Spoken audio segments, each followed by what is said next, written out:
Want to see looking that towards that, anymore. yeah. And on the right hand top side, it is going to be Sjaak from Knights Gaming. And on the bottom side, Wyman. On the bottom side, we have once again the purple Zerg from Team XE USA. It's Hephaistas. Another game we cast from him, he would do the same build on this map as well. So if we go and see him go for 15 hatch, I would be very surprised if he doesn't go for the same kind of cool strat once again. Yeah, well, 3 times in a row is would be a lot from Hephaistas to go for. Sjaak looked better in attacking than in defending last game. I really like the build he did the first time around. And I think he's gonna mix it up again. I don't think he's gonna do any of the builds he did previously, but we're gonna have to wait and see. From the Zerg, I wouldn't expect to see an Nidus network pop out, but who knows? Who knows? It is really the Swarm hosts are really working well against Protoss in the mid game. I've seen it a lot actually. A 12 pull for some reason. A 12 pool for some reason. Yeah, interesting move. And yeah, well, the weakness of this build was very apparent in the first game. Early pressure. There's no roaches, there's no hydras, there's a few queens, barely any spines. It's so greedy and has a very specific goal that you could pretty much call it a two-base all-in at a certain point, which is kind of rare if you play for Zerg. So we have the very early pull. Sjaak, of course, in defense, response threw up his forge. I think he was going to go for a Nexus first because he had queued up quite a few probes. But yeah, not going to be able to pull that off against the 12 pull. Nope, not going to be able to pull it off against a 12 pool. He is going to try and be annoying with that probe because every probe has it in his job description, be as annoying as possible before you get taken out, and they usually do a good job of that. And he's doing a good job right now, just rallying in a block formation. There are going to be some links quite early on though, as you mentioned, early pool. And a good response from Sjaak, getting the Forge first. He is going to go and drop down the Nexus after that though. Potent Cannon is going to start right now, but 40 seconds should be just in time before the links get there. Maybe he can get these 2 links in there if he runs for it right now, but it's a pretty long walk distance on this map. I like this move by Sjaak, sending his probe all the way to the other side of the map. Just the delay of the arrival of these 2 Zerglings. And as you can see, Hephaistas really has no intention of actually going for some heavy aggression with these links. He's only made 4 and he's returned to the pro production. So it seems like this 12 pull is not so much aimed at doing actual damage, but rather forcing his opponent to adapt and doing economical damage. Right. And the thing is though, because Sjaak went Nexus after his Forge, he already threw down the Nexus a lot earlier than the hatchery, and it is going to finish quite significantly earlier. And last game, Hephaistas, and in the first game, stayed on 2 bases. I'm really wondering, is he going to stay on 2 bases as well this game? Because on this map, I think it's quite hard to secure a 3rd base as a Zerg. So I think, from his perspective, I would have used the build he won the second game with on this map. Because last map, I don't think it's the best map for that build, but he made it work anyway. On this, you would expect to see, I don't know, maybe Muta, or pretty good at Neoplanet as. Yeah, I mean, any race on this map has trouble securing a 3rd, it seems. Yeah, and you want to get them quick units out, the units you can get a lot of map control with, so you can force a 3rd out. So it's my objective that like you need to get some units to get map control, to know what your opponent's doing, react well to it, especially against a Zerg player. It's really hard if you don't know what's going on. And Mutas could secure that for him, so I would like to see that from him. On the other side, from Sjaak, as a Protoss, I heard, I'm not sure, this might be just a rumor, that 2 base all-ins are quite good against her. So let's see what he does with that. Choo-choo, yeah, they can be really good. At this point, I would like to see the Zerg scout his opponent, see what he's going for. It's going to be a robo, which is very interesting considering the fact that he's thrown down a proxy pylon all the way at the bottom. But who knows what we'll see. But if he were to scout the main, and see what's he going to do, you could go for something silly and try to take one of the gold bases, because that will just catapult your economy gigantically.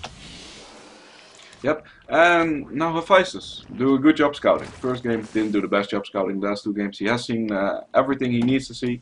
He saw the robotics facility being placed down in the expansion, and guess what? In the main base there's just a Nexus and a pylon being warped in, so that's not that interesting for him at all. So he's getting a good read on his opponents. He reacted well to the DPs last game and has the chance to react well to this as well.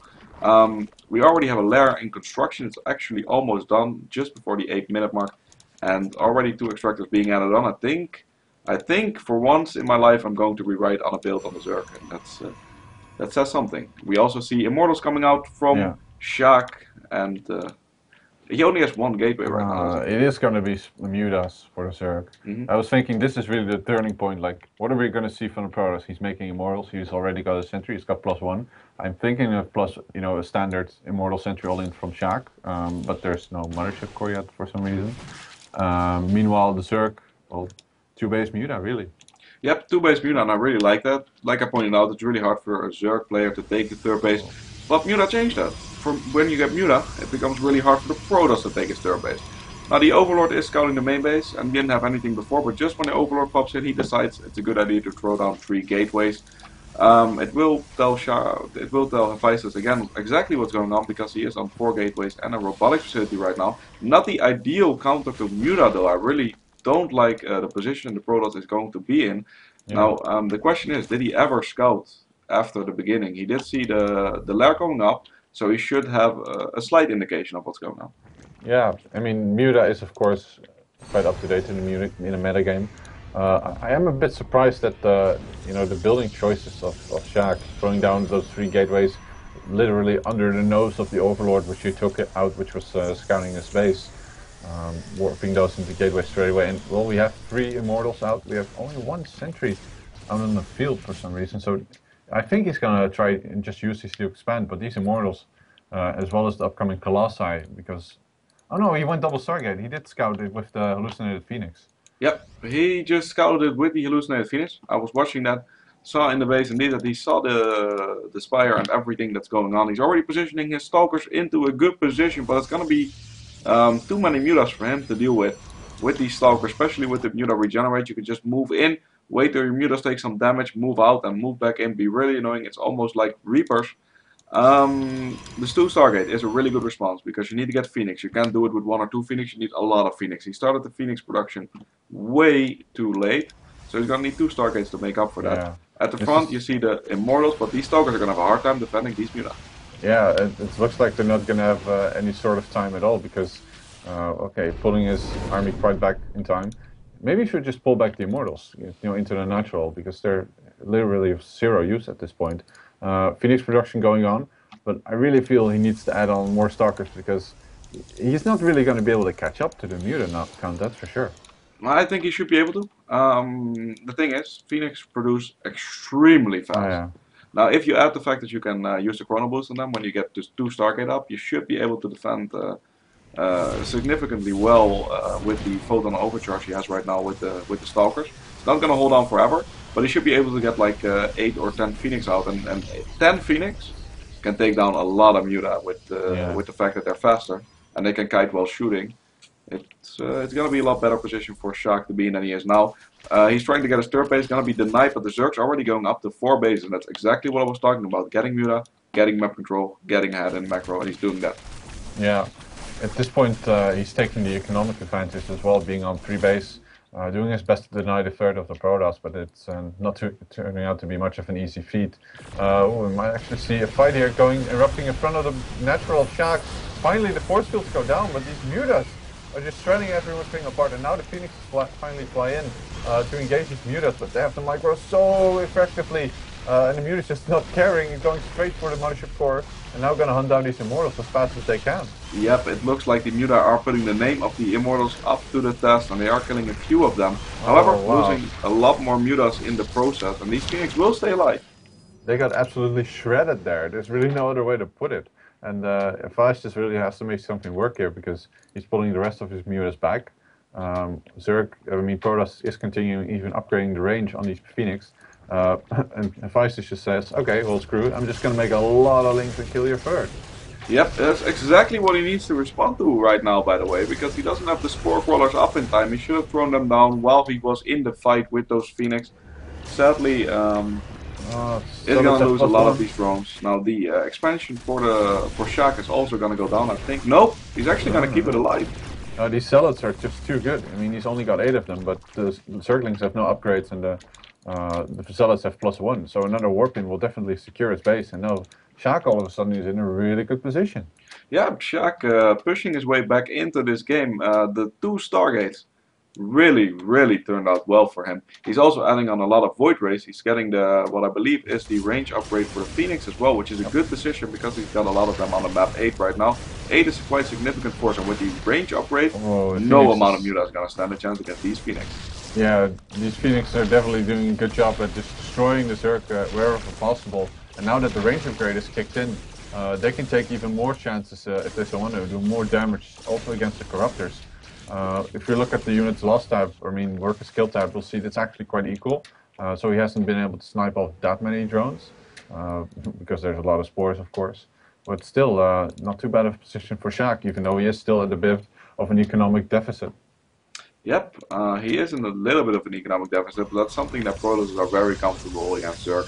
3 base against 4 base, not a bad position to be in at all. Now also, he kept the Phoenixes alive. That's going to be very good during the later stages of the game because he's adding Storm right now. And Storm plus Void Rays. Oh my. Yep. The counter, of course, from the Zerg is a lot of Hydralisks, and I mean a lot of Hydralisks, even getting the Muscular Augments upgrade, giving them more move speed, which they so dearly need. And, well, how much has he? He's got like 17 on the map and 8 more in production, so doing a bit more pressure with these Zerglings, but they started bravely holding his position against the Lynx, doing a good job at holding it off. Yep, Sjaak doing a good job with that Zealot. Fighting like one of the 300 in a choke point, taking down a lot of these Zerglings, and the Zerglings are even going to be lifted up a little bit. Don't really care about that much though, it's just going to force some energy. We see a lot of Hydras on the field, and we see Yeah. them moving out, and in about 8 seconds they're going to run instead of walk. That's going to be amazing. This is very dangerous timing for the Protoss. I mean, he's made Void Rays, which are not that good against Hydras, and he does have a significant Zealot count, but he doesn't have charge, and he's kind of behind on upgrades. Well, Yep. actually equal, but still, it's a very difficult engagement. Oh, but he has Oh, the storms! very good storm, but he doesn't deal the damage which he really wanted to. There's like a couple of Hydras just clinging to life. And he's going to have to get, more Templar in order to deal with it. He's getting charge, which he really needs. Finally catching up to the upgrades. And if he can just hold on for like a minute more, he's going to be in great shape at this third. Yep, he is going to be in great shape. Hephaistas really went for some sort of timing with the Hydras. But this position, I don't like charging over this bridge-like ramp into the army because he's just going to get stormed in an incredible spot. It's probably better to go around and go for the natural, catch that army off guard, and that looks like he's doing that actually. Yeah. What I'm really missing though a bit from the Protoss, who has by now has taken the fourth in a somewhat unusual location, is warpins and harassment. Like he has one proxy pylon, really proxied, but he's not really using it to harass. But speaking of attacking, Vice is just gonna go around and move straight into the natural of his opponent. However, charge is finished. Yep. That might actually make mincemeat out of these Hydras if he's not too careful. Templar's moving in. Are we gonna see storms? You don't even have to stay storms because No. the Phoenix and Zealot army is crushing the Zerg. Yep, Phoenix and Zealot are really good against Hydras actually. I mean, the Phoenix also do the bonus damage against the Hydras. You saw how that panned out in the guys flying around taking all the damage. Now, the Zealot's also really good. The thing is that Storm is really good against Hydras, of course, but the Zealots with speed, man, Oh wow! they do it. Sjaak just destroys the Zerg all of a sudden, who has now resorted to Roaches as well as Hydras, and Roaches being a very welcome compliment. But there are already Immortals and plenty of High Templar, and I think that the upcoming battle here at the fourth is going to be game ending. Actually, Hephaistas is just gonna wait it out a bit, get more Hydras until we can finally get an engagement going. But I have this feeling that Sjaak's Templars are gonna have a field day.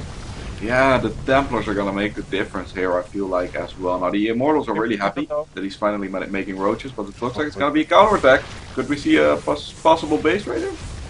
I don't think Sjaak is gonna let that happen. He's gonna warp in at the front to protect against these Roaches, meanwhile pulling all of his forces back. Very risky, actually, because they were being split up tremendously. Roaches now trying to focus down some of the buildings at the natural, but now the Void Rays come in and they're pretty much just dead weight. Yeah, but this does give Hephaistas a little bit of time to get that army back up, to get those units he so desperately needs to defend against it. I don't think the Roach counterattack was a bad choice. However, making 16 drones right now, I don't know if that's what I would have done with my larva. Yeah, and now Sjaak really has a scary army. He's got a Colossus, he's got Void Rays, he's got Phoenixes scouring around the map, gonna find this. No, he's actually not gonna see this, is he? Yeah, he's probably I gonna think he find that is. base. And Hephaistas doesn't even Oh. bother with the fight, and GG's out, knowing he has lost the game, and a bit of an anticlimactic ending, I have to say. Yeah, and he does call in an all-in, by the way, the two-base build, which he has demonstrated in the previous game. So, a bit anticlimactic there. Sorry, folks. I really want to. Maybe we could go back into the game and like take control and try to play it out from each other's perspectives, just to give you that final battle. Okay, I'll be the Protoss. Was this the last game? Because we can actually do that. Yeah, no, it was not. It was not the last game. Okay, then we just need to move on. We actually got 3 more series up for you guys. So the evening has just begun on the DSCL. Alongside me, you see Wyman doing a lovely job of casting. And next game is going to be exciting. I think it's once again time for the Twitters, for the tweets. Because we're gonna have, from mouse control, it's gonna be Poyo against Jacko.